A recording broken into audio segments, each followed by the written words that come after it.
So ito yung native chicken natin na adobo. Tapos ang ano natin sinigang na ulo ng kambing at saka paa. Tapos ito ang paklay.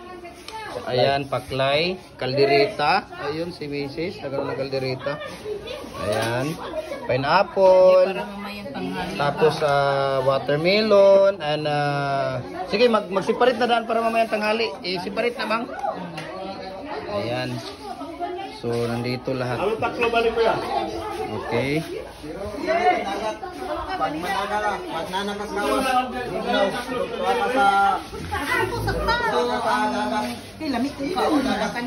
Ayan.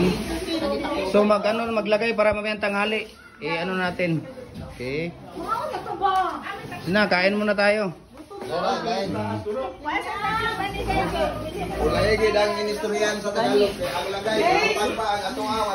Ayan.